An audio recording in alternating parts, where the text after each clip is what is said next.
हे डॉस्टन, क्या आपने कभी गौर किया है कि कुछ लोग बिना गुस्से के, बिना चीखे, बिना मारामारी किए आपको धीरे धीरे कंट्रोल करने लगते हैं? आप सोचते हैं कि आप खुद के लिए फैसले ले रहे हैं, लेकिन हकीकत में कोई और आपकी स्ट्रिंग्स खींच रहा होता है। कभी किसी ने आपको ऐसा महसूस करवाया है कि गलती हमेशा आपकी ही है, कि आप कभी भी काफी अच्छे नहीं होंगे, कि आप जितना भी कर लें वो कम है? अब एक मिनट के लिए सोचिए, वो बॉस जो हर मीटिंग में आपको सब्टल तरीके से शर्मिंदा करता है लेकिन खुलेआम नहीं। वो दोस्त जो हर बार आपको इमोशनल गिल्ट देकर अपनी मदद करवा ही लेता है। वो पार्टनर जो आपको इस हद तक मैनिपुलेट करता है कि आप खुद पर शक करने लगते हैं। इनमें से कुछ लोग आपसे प्यार जताते हैं, कुछ अथॉरिटी दिखाते हैं, लेकिन सबका मकसद एक होता है, आपके दिमाग को अपने कंट्रोल में लेना। और इस पूरे खेल को कहा जाता है डार्क साइकोलॉजी। यह कोई जादू नहीं है, यह साइकोलॉजी की वही ताकत है जो थेरेपिस्ट आपकी हीलिंग के लिए इस्तेमाल करते हैं, लेकिन कुछ लोग उसी साइकोलॉजी को मैनिपुलेशन के लिए यूज करते हैं।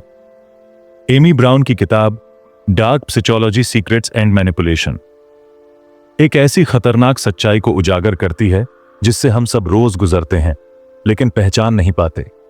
इस किताब में बताया गया है कि कैसे कुछ लोग आपकी बॉडी लैंग्वेज पढ़ते हैं, आपकी इमोशनल वल्नरेबिलिटी को टारगेट करते हैं और आपके अनकॉन्शियस माइंड को रीप्रोग्राम कर देते हैं। यह सब होता है बिना चिल्लाए, बिना हिंसा के, चुपचाप। अब सवाल यह है, क्या आप इन टेक्निक्स को पहचान सकते हैं? क्या आप जान सकते हैं कि कौन आपको मैनिपुलेट कर रहा है? और सबसे बड़ी बात, क्या आप खुद को इससे बचा सकते हैं? तो अगर आप चाहते हैं अपनी मानसिक सीमाएं मजबूत बनाना, टॉइक मैनिपुलेशन को पहचानना और खुद को उस मानसिक नियंत्रण से आजाद करना, तो यह वीडियो आपके लिए है। लेकिन एक बात सोचिए, अगर आज आप यह नहीं जानेंगे कि कौन, कब और कैसे आपकी भावनाओं से खेल रहा है, तो कल शायद आप वही करेंगे जो कोई और चाहता है। आप सोचेंगे कि यह आपकी चॉइस है, लेकिन असल में वो आपकी नहीं होगी। डार्क साइकोलॉजी कोई थ्योरी नहीं है, यह एक साइलेंट वॉर है जो हर इंसान की जिंदगी में किसी न किसी रूप में चल रही है। और अगर आप जागरूक नहीं हुए तो आप इस वॉर में हार सकते हैं, बिना जाने कि लड़ाई कब शुरू हुई थी। तो चलिए इस किताब की गहराइयों में उतरते हैं और जानते हैं वो टेक्निक्स, वो माइंड गेम्स जो लोगों को इमोशनली, मेंटली और सोशली कंट्रोल करने के लिए इस्तेमाल होते हैं। क्योंकि ये सिर्फ एक बुक समरी नहीं होगी, ये आपकी जिंदगी का सबसे बड़ा मेंटल आर्मर बन सकती है। तो तैयार हो जाइए रियलिटी की सबसे खौफनाक परत को खोलने के लिए। Welcome to the world of dark psychology. Chapter 1, manipulation का शैडो गेम। कैसे लोग आपको चुपचाप कंट्रोल करते हैं। क्या आपको कभी ऐसा लगा है कि आपने कोई फैसला अपनी मर्जी से नहीं बल्कि किसी और के इशारे पर लिया है, पर आपको उसका पता तक नहीं चला? क्या आपने कभी किसी इंसान के साथ समय बिताने के बाद अपने ही फैसलों पर शक किया है? तो शायद आप उस साइकोलॉजिकल टेक्निक के शिकार हो चुके हैं जिसे कहते हैं मैनिपुलेशन। यह शब्द सुनते ही लगता है कि कोई आपको जानबूझकर धोखा दे रहा है, लेकिन असलियत इससे कहीं ज्यादा गहरी और डरावनी है। एमी ब्राउन इस किताब में बताती हैं कि मैनिपुलेटर्स किसी सीरियल विलेन की तरह नहीं होते। वो बहुत साधारण, सामान्य लोग हो सकते हैं, एक दोस्त, एक रिश्तेदार, एक पार्टनर या यहां तक कि आपका बॉस। लेकिन उनके पास एक ऐसा हथियार होता है जो दिखाई नहीं देता, जिसे डार्क साइकोलॉजी के नाम से जाना जाता है। मैनिपुलेटर कौन होता है? मैनिपुलेटर वो होता है जो आपकी वीकनेस को पहचान लेता है और उसे आपके खिलाफ चुपचाप इस्तेमाल करता है। उन्हें पता होता है कि किस इमोशन को ट्रिगर करना है ताकि आप गिल्ट में डूब जाएं। उन्हें पता होता है कि कब आपको साइलेंट ट्रीटमेंट देना है ताकि आप खुद को गलत मान लें। और सबसे खतरनाक बात, उन्हें पता होता है कि सच और झूठ को इतने अच्छे से मिक्स कैसे करना है कि आपको फर्क ही ना महसूस हो। एमी ब्राउन मैनिपुलेशन की 3 खतरनाक टेक्निक्स बताते हैं। Number 1, gas lighting. तुम्हें याद ही नहीं रहता, तुम तो हर बात बढ़ा चढ़ाकर बोलते हो। गैस लाइटिंग एक ऐसी तकनीक है जिससे मैनिपुलेटर आपकी रियलिटी को ही मैनिपुलेट कर देता है। आपको खुद पर शक होने लगता है। Number 2, guilt tripping. मैंने तुम्हारे लिए सब कुछ किया और तुम ये कर रहे हो। यह आपके इमोशंस को गिल्ट में बदल देता है ताकि आप अपना सेल्फ रिस्पेक्ट खो बैठें और उनकी बात मानने लगे। Number 3, silent treatment. कोई आपसे बात करना बंद कर देता है, आपको इग्नोर करता है ताकि आप ही माफी मांगे, चाहे गलती उनकी हो या नहीं। इन टेक्निक्स का मकसद सिर्फ एक होता है, आपको कंट्रोल करना। अब आपका सवाल होगा, कैसे बचें इस साइकोलॉजिकल जाल से? एमी ब्राउन कहती हैं कि पहला स्टेप है अवेयरनेस। जब आपको इन टेक्निक्स के बारे में पता होगा, तभी आप इनसे बच सकते हैं। अगर कोई बार बार आपको कंफ्यूज कर रहा है, अगर आप उसके साथ होकर भी खुद को अकेला महसूस करते हैं, अगर आप डिसीजंस लेते वक्त डरते हैं कि कहीं वो नाराज ना हो जाए, तो ये मैनिपुलेशन है। रियल लाइफ एग्जाम्पल से समझते हैं। सोचिए, स्टीव जॉब्स जैसे विजनरी लीडर्स ने भी अपनी टीम से कम्युनिकेशन का ऐसा पैटर्न डेवलप किया जिसमें क्रिएटिविटी निकाली जाती थी, लेकिन कंट्रोल हमेशा उनके पास रहता था।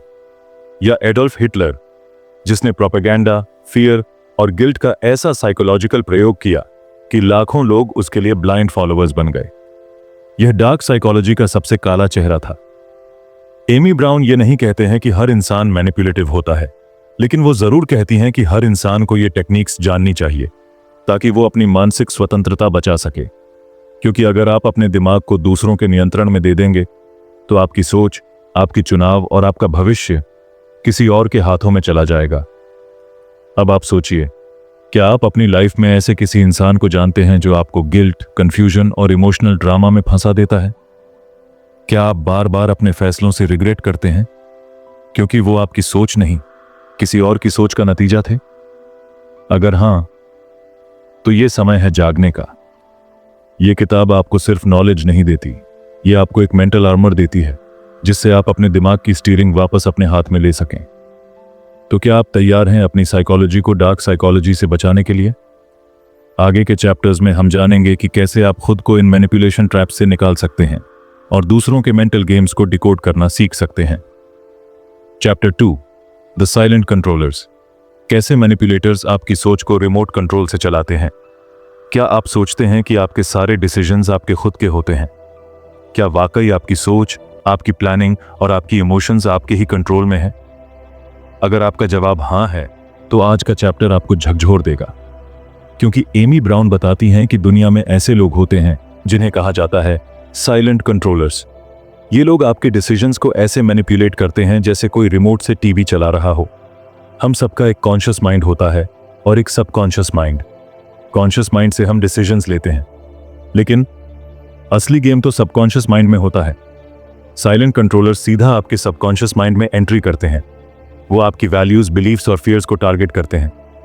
उदाहरण के तौर पर, अगर आपको चाइल्डहुड से रिजेक्शन का डर सिखाया गया है या अप्रूवल की क्रेविंग है, तो ये लोग उस कमजोरी को पहचान कर वहीं से खेल शुरू करते हैं। एमी ब्राउन 3 खास टूल्स का जिक्र करती है। Number 1, repetition. एक ही बात को बार बार बोलना ताकि वो आपके सबकॉन्शियस में बैठ जाए। जैसे, तुम तो कभी कुछ पूरा नहीं कर पाते। धीरे धीरे आप उसे सच मानने लगते हैं। नंबर 2, एंचोरिंग। किसी एक स्पेसिफिक भावना को किसी शब्द या इंसान से जोड़ा देना। जैसे, अगर कोई हर बार आपको खुश रखकर आपकी हां करवाता है, तो आगे चलकर आप बिना सोचे उनकी बात मानने लगते हैं। Number 3, pacing and leading. पहले आपकी सोच से सहमति जताना है, फिर धीरे धीरे आपको अपनी तरफ मोड़ना लेता है। जैसे कि, हां, मैं समझता हूं तुम्हारा गुस्सा जायज है, लेकिन तुम ही समझदार हो, तुम्हें ही झुकना पड़ेगा। अब आप सोच रहे होंगे कंट्रोल कैसे दिखता है।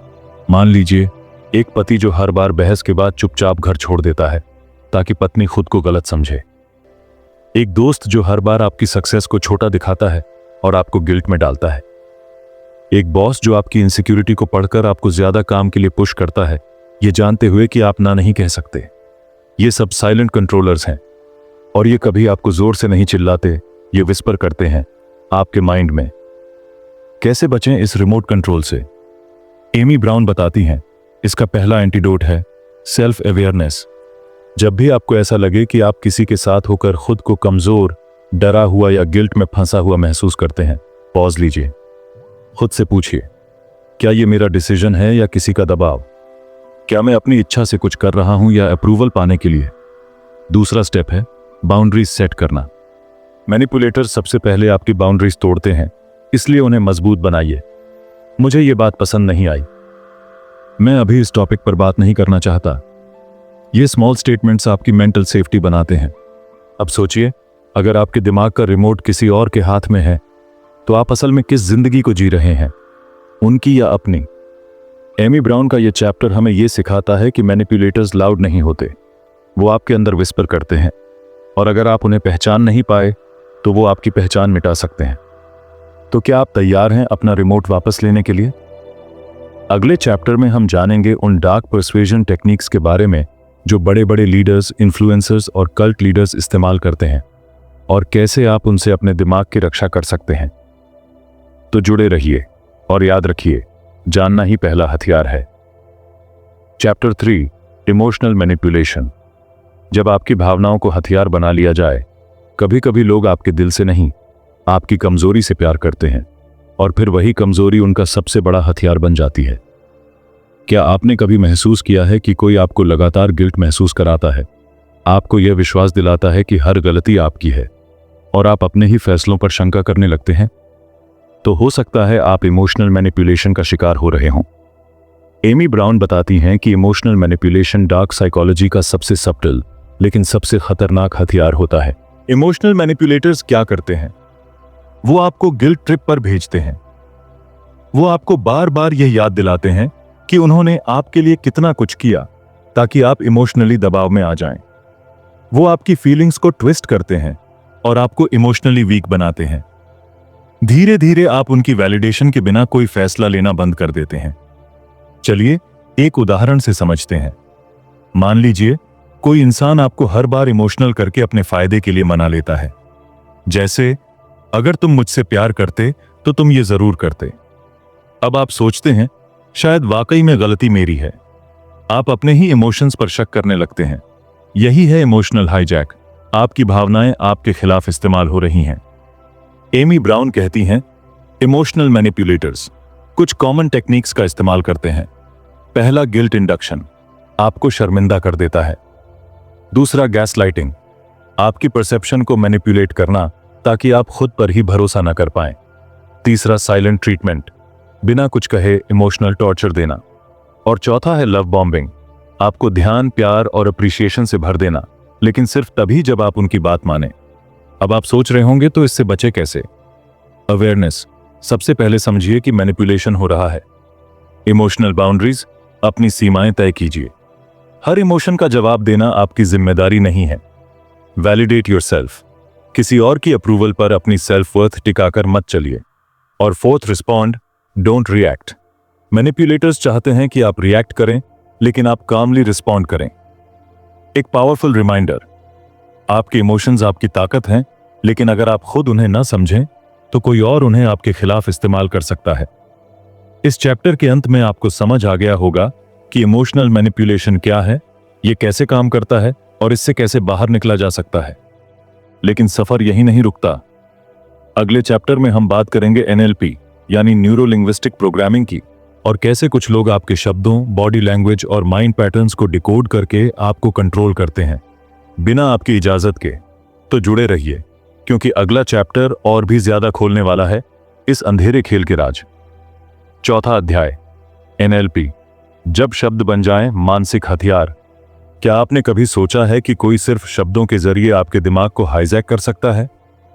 क्या आप जानते हैं कि कुछ लोग आपकी सोच, भावनाओं और निर्णयों को इस तरह से प्रभावित करते हैं कि आपको पता भी नहीं चलता? यह है NLP, न्यूरो लिंग्विस्टिक प्रोग्रामिंग, एक तकनीक जो भाषा, व्यवहार और सोच के पैटर्न का उपयोग करके लोगों को प्रभावित करने का दावा करती है। एमी ब्राउन की किताब dark psychology secrets and manipulation में बताया गया है कि कैसे कुछ लोग NLP की तकनीकों का उपयोग करके दूसरों को अपने अनुसार नियंत्रित करते हैं। NLP का मतलब है न्यूरो लिंग्विस्टिक प्रोग्रामिंग, एक प्रणाली जो मानती है कि हमारे विचार, भाषा और व्यवहार आपस में जुड़े होते हैं, और इन्हें समझकर हम अपने और दूसरों के व्यवहार को प्रभावित कर सकते हैं। इसकी शुरुआत 1970 के दशक में रिचर्ड बैंडलर और जॉन ग्राइंडर ने की थी, जिन्होंने यह दावा किया कि सफल लोगों के व्यवहार और सोच के पैटर्न को मॉडल करके कोई भी व्यक्ति सफलता प्राप्त कर सकता है। हालांकि NLP को वैज्ञानिक समुदाय में व्यापक रूप से स्वीकार नहीं किया गया है और इसे अक्सर प्स्यूडो साइंस माना जाता है। NLP की तकनीकें, एमी ब्राउन की किताब में कुछ प्रमुख NLP तकनीकों का उल्लेख किया गया है, नंबर 1, एंकरिंग। किसी विशेष भावना को एक विशिष्ट संकेत से जोड़ना ताकि भविष्य में उस संकेत के माध्यम से वही भावना पुनः उत्पन्न की जा सके। Number 2, mirroring. सामने वाले व्यक्ति की बॉडी लैंग्वेज, टोन और शब्दों की नकल करना जिससे वह व्यक्ति अधिक सहज और जुड़ा हुआ महसूस करता है। Number 3, language patterns. विशिष्ट भाषा संरचनाओं का उपयोग करके सामने वाले के सोचने के तरीके को प्रभावित करना। Number 4, reframing. किसी स्थिति या अनुभव को एक नए दृष्टिकोण से प्रस्तुत करना जिससे उसका अर्थ और प्रभाव बदल जाता है। NLP की तकनीकों का उपयोग विभिन्न क्षेत्रों में किया जाता है। सेल्स और मार्केटिंग, ग्राहकों को प्रभावित करने और उन्हें खरीदारी के लिए प्रेरित करने के लिए। राजनीति, जनता की सोच और भावनाओं को प्रभावित करने के लिए। पर्सनल डेवलपमेंट, स्वयं की सोच और व्यवहार में सकारात्मक परिवर्तन लाने के लिए।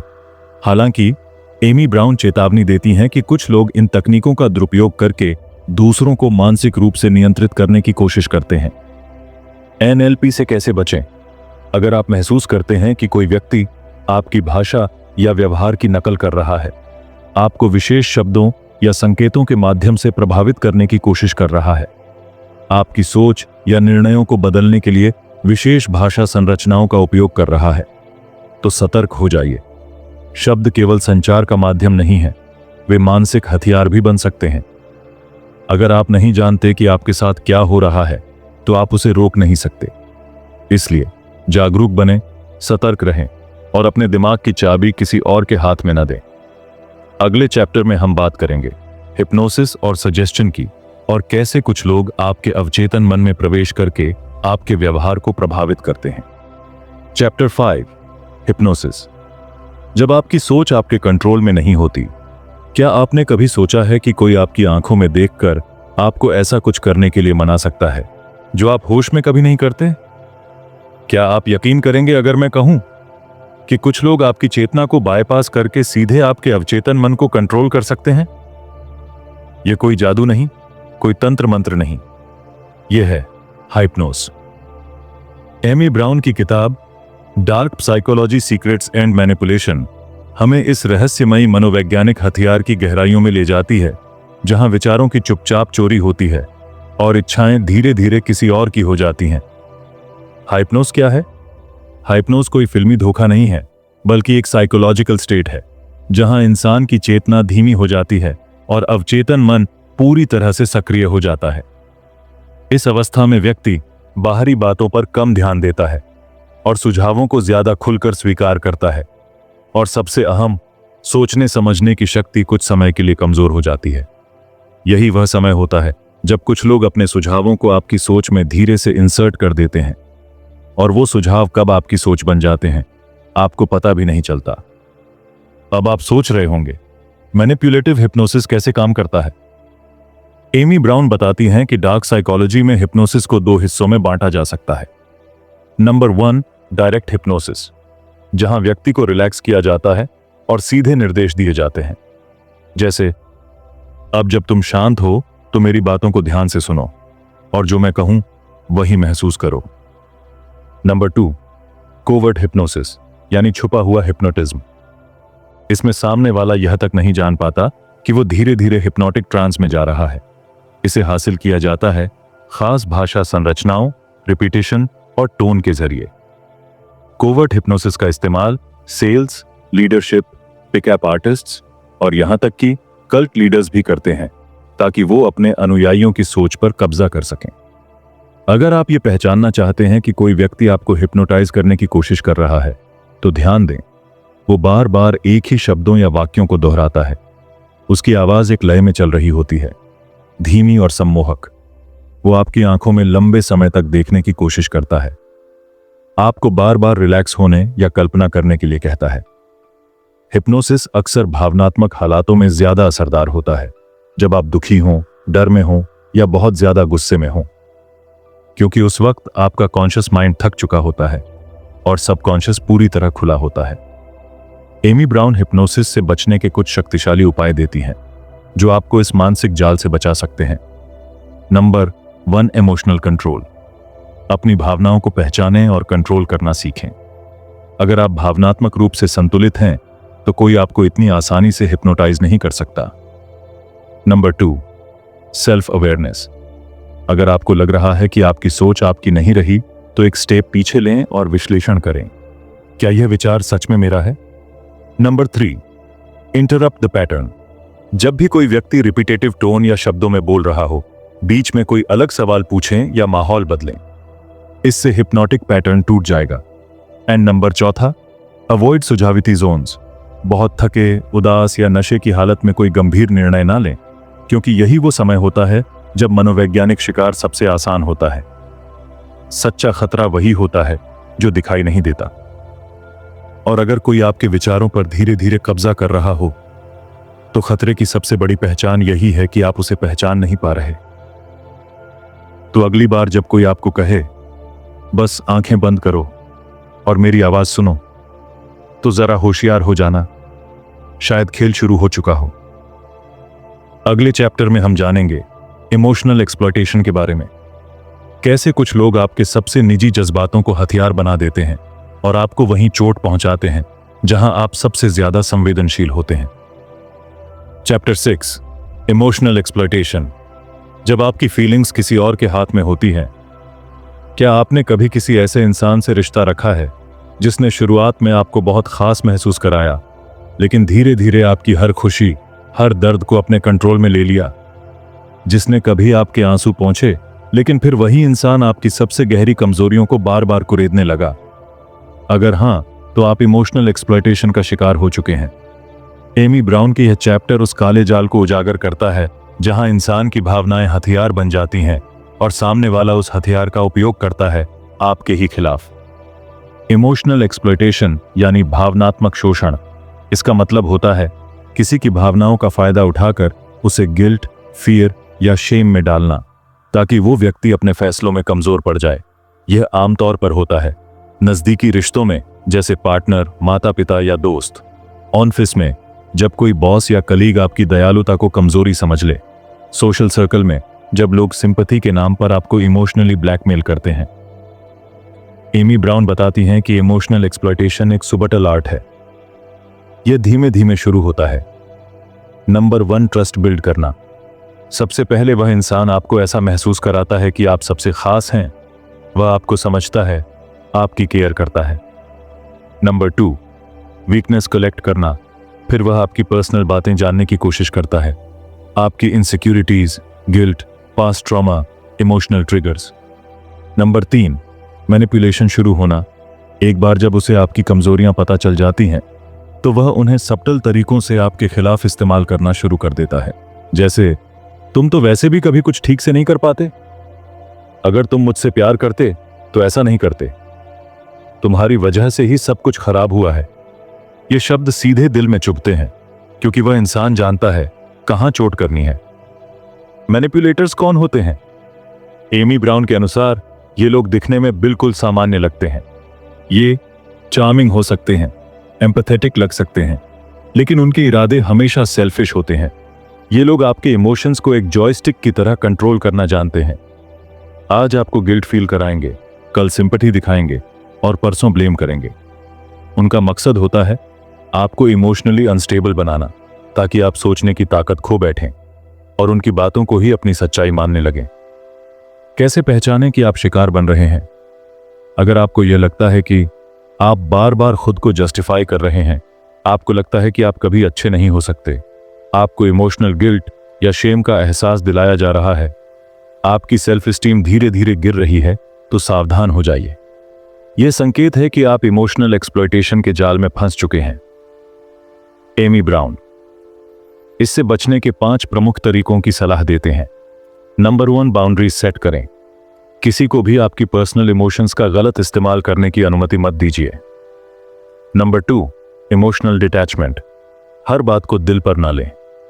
एनालाइज करें कि क्या यह बात लॉजिकल है या सिर्फ गिल्ट डालने के लिए कही जा रही है। नंबर 3, पैटर्न को पहचानें।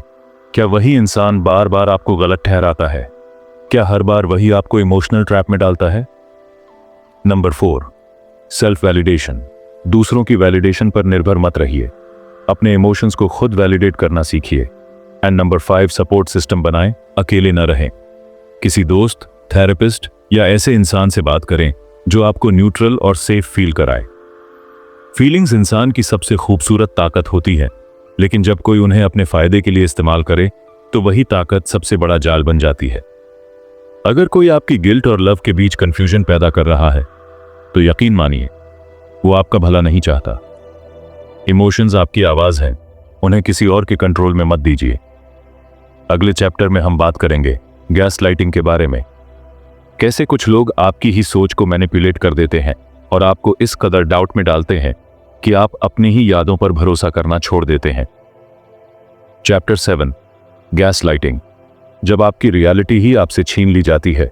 क्या कभी आपके साथ ऐसा हुआ है कि किसी ने बार बार यही कहा हो, तुम गलत सोच रहे हो, ऐसा कभी हुआ ही नहीं, ये सब तुम्हारे दिमाग का वहम है, और धीरे धीरे आप खुद ही सोचने लगते हैं शायद मैं ही पागल हूं।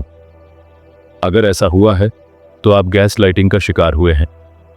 एमी ब्राउन का यह चैप्टर एक ऐसी डरावनी सच्चाई को उजागर करता है जब कोई व्यक्ति आपकी सोच, आपकी यादें और आपकी परसेप्शन को ही मैनिपुलेट कर देता है।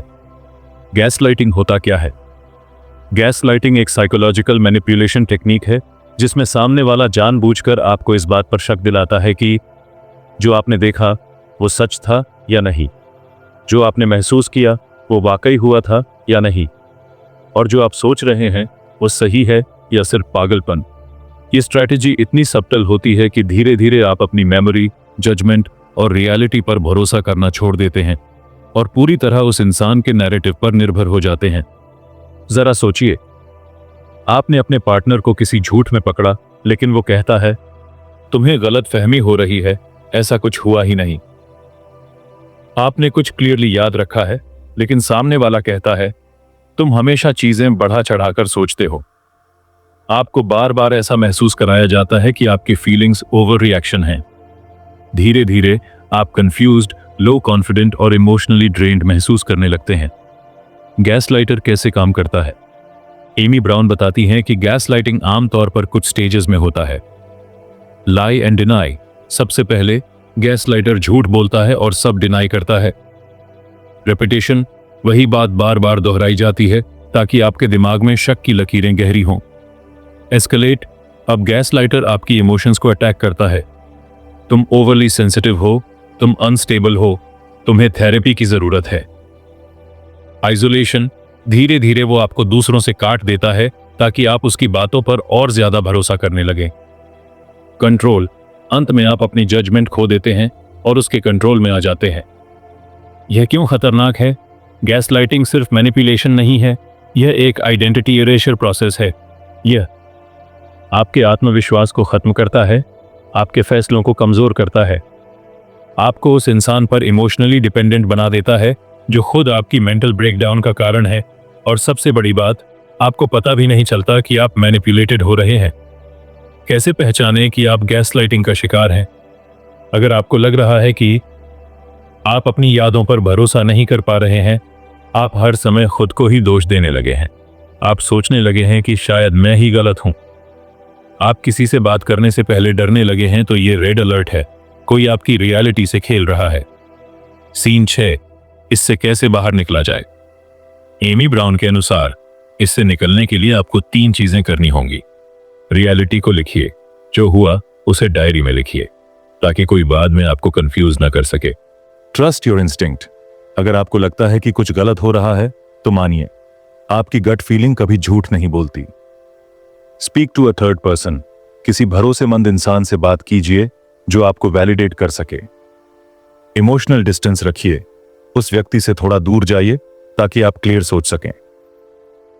प्रोफेशनल हेल्प, अगर डैमेज गहरा है तो किसी थेरेपिस्ट से जरूर मदद लीजिए। गैस लाइटिंग वो आग है जो आपके ही अंदर धीरे धीरे लगाई जाती है, और जब आप जलने लगते हैं तो वही इंसान कहता है तुम्हें तो गर्मी भी महसूस नहीं होनी चाहिए थी। सच्चाई ये है, आपकी यादें, आपकी सोच और आपकी भावनाएं आपकी हैं, कोई भी उन्हें आपसे छीन नहीं सकता। अगला लास्ट और सबसे इंपॉर्टेंट चैप्टर, लव बॉम्बिंग, जब प्यार के नाम पर मैनिपुलेशन हो। क्या आपने कभी महसूस किया है कि किसी ने आपकी जिंदगी में आकर अचानक से आपका ध्यान इस तरह खींच लिया जैसे वह आपको पूरा समझने वाला हो? क्या आपने कभी किसी से ऐसा प्यार और ध्यान पाया हो जो आपको लगा हो कि इससे ज्यादा और क्या हो सकता है? आपको लगा हो कि यह वाकई सच्चा प्यार है। लेकिन क्या होता है जब यह सब अचानक से आपके ऊपर टूट पड़ता है? आपके हर कदम, आपकी हर सोच पर किसी का कंट्रोल बढ़ने लगता है। लव बॉम्बिंग सही मायने में क्या है?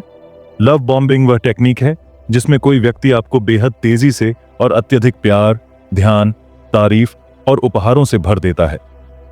सब कुछ इतना अच्छा लगता है कि आप खुद को नकारात्मक विचारों से दूर मानने लगते हैं। यह प्यार की आड़ में एक गहरी मैनिपुलेशन का हिस्सा बनता है। यहां प्यार नहीं, बल्कि एक खास तरह की मानसिकता काम करती है जो आपको अपने जाल में फंसाकर आपकी भावनाओं को कंट्रोल करना चाहती है। सोचिए, यदि कोई व्यक्ति आपकी जिंदगी में आता है और पहले ही दिन से आपको यह एहसास दिलाता है कि आप एकदम खास हैं, तो क्या होता है? वह आपको हर दिन यह महसूस कराता है कि आप ही उसकी दुनिया है। उसे आपसे ज्यादा किसी और की जरूरत नहीं। आप कभी भी नहीं चाहते कि यह पल खत्म हो, है ना? तुमसे बेहतर कोई नहीं है। तुम मेरी जिंदगी हो। मैं तुमसे इतना प्यार करता हूं कि तुम्हारे बिना मैं कुछ भी नहीं हूं। तुम मेरे लिए सब कुछ हो। मैं हमेशा तुम्हारे पास रहूंगा। यह सब कितना रोमांटिक और शानदार लगता है ना? लेकिन क्या सच में यह प्यार है? एमी ब्राउन बताते हैं कि लव बॉम्बिंग एक मैनिपुलेटिव टेक्निक है जिसमें सामने वाला व्यक्ति आपको उस प्यार और भावनाओं के जाल में फंसा देता है ताकि वह बाद में आपको अपने अनुसार चलने के लिए मजबूर कर सके। यह पहले कुछ हफ्तों में बेहद इंटेंस होता है। आपको लगता है कि आपका पार्टनर सबसे बेहतर है, आपके लिए पूरी दुनिया में कुछ नहीं है, बस वह और आप। फिर अचानक से यह सब बदल जाता है। लव बॉम्बिंग का हिडन एजेंडा क्या होता है? Number 1, control over you. Love bombing का पहला उद्देश्य है आपको खुद से अलग कर देना।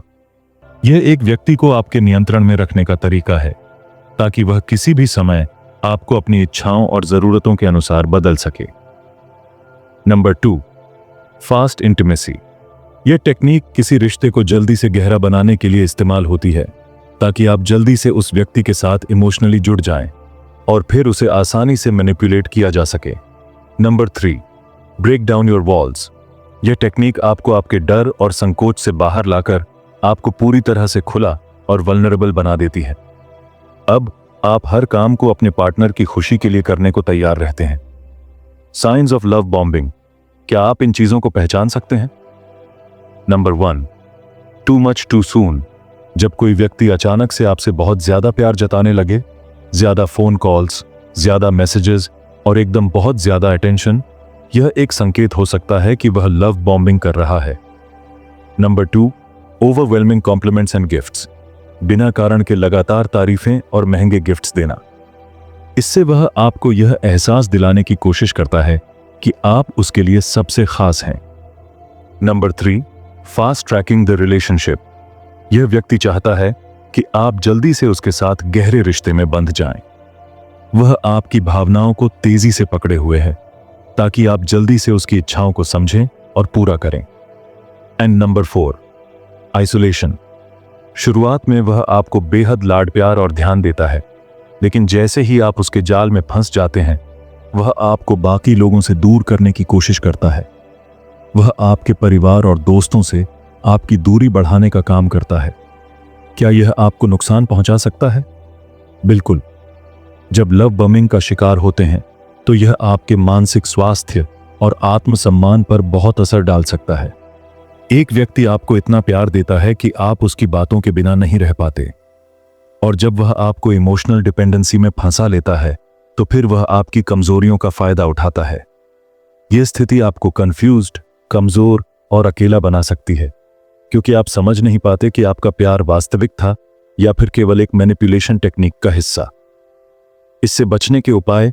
Number 1, take things slow. अगर कोई व्यक्ति आपको बहुत जल्द अपनी जिंदगी में ले आता है तो सोचिए, अपने रिश्ते को समय दें और उसे बिना दबाव के बनने का मौका दें। Number 2, recognise red flags. अगर कोई आपको बहुत ज्यादा और बहुत जल्दी प्यार देने लगता है तो अपने इमोशन को कंट्रोल में रखें। देखें कि क्या वह आपको आपके दोस्तों और परिवार से अलग करने की कोशिश कर रहा है। Number 3, set boundaries. किसी भी रिश्ते में आपकी सीमाएं होनी चाहिए। अगर आपका पार्टनर इन बाउंड्रीज का सम्मान नहीं करता तो यह एक खतरनाक संकेत हो सकता है। And number 4, be cautious with fast intimacy. प्यार में गिरने से पहले उस व्यक्ति को समझने का समय लें। असली प्यार धैर्य और समय लेता है। जब भी आपको बहुत जल्दी प्यार दिया जाता है तो उससे बचने का प्रयास करें। इसे एक एग्जाम्पल से समझते हैं। एक युवक था जो अपने जीवन में बहुत अकेला महसूस कर रहा था। फिर एक दिन उसकी जिंदगी में एक लड़की आई। उसने उसे ऐसा प्यार दिया जैसा उसने पहले कभी महसूस नहीं किया था। धीरे धीरे वह पूरी तरह से उस लड़की पर निर्भर हो गया। लेकिन बाद में उसने देखा कि उसकी जिंदगी में केवल वही लड़की थी और बाकी सब उसके लिए इररिलेवेंट हो गया था। वह लड़की अब उसे मैनिपुलेशन के जरिए अपनी इच्छाओं के अनुसार चलने के लिए मजबूर करने लगी थी। अंत में वह युवक यह महसूस करता है कि वह अपनी असली खुशियों और इज्जत को खो चुका था, क्योंकि वह प्यार का शिकार हो गया था। प्यार कभी आपको बदलने के लिए नहीं होता। प्यार आपको अपनी पूरी पर्सनैलिटी के साथ स्वीकार करता है। अगर कोई आपको अपने हिसाब से बदलने की कोशिश करता है तो वह प्यार नहीं, मैनिपुलेशन है। तो दोस्तों, आपने आज जाना कि कैसे कुछ लोग दूसरों की सोच, भावना और फैसलों को चुपचाप कंट्रोल कर लेते हैं। आपने जाना कि डार्क साइकोलॉजी सिर्फ एक किताब नहीं, बल्कि एक चेतावनी है, एक आईना है जो आपको दिखाता है कि कैसे दुनिया की सबसे खतरनाक ताकतें हमारी सबसे मासूम भावनाओं में छिपी होती हैं। लेकिन इस ज्ञान को जानने के बाद आपके पास अब 2 रास्ते हैं। या तो आप इसे सिर्फ एक दिलचस्प जानकारी मानकर भूल जाएं, या फिर इसे अपने जीवन की प्रोटेक्शन शील्ड बनाएं और उन लोगों से खुद को बचाएं जो आपकी मासूमियत को अपना हथियार बनाना चाहते हैं। अब फैसला आपका है। क्या आप मैनिपुलेटेड होते रहेंगे या समझदारी से खुद को और दूसरों को बचाना शुरू करेंगे? अगर ये वीडियो आपको वैल्यूएबल लगा तो इसे किसी ऐसे इंसान तक जरूर पहुंचाएं जो आज भी इस मैनिपुलेशन के जाल में फंसा है, क्योंकि शायद वो इस वीडियो की वजह से अपनी आंखें खोल सके। मैं मिलूंगा आपको अगली वीडियो में एक और किताब के साथ जो आपकी सोच को हिला देगी और आपके दिमाग को खोल देगी। तब तक याद रखिए, जो अपनी सोच पर काबू रखता है वही दुनिया पर राज करता है।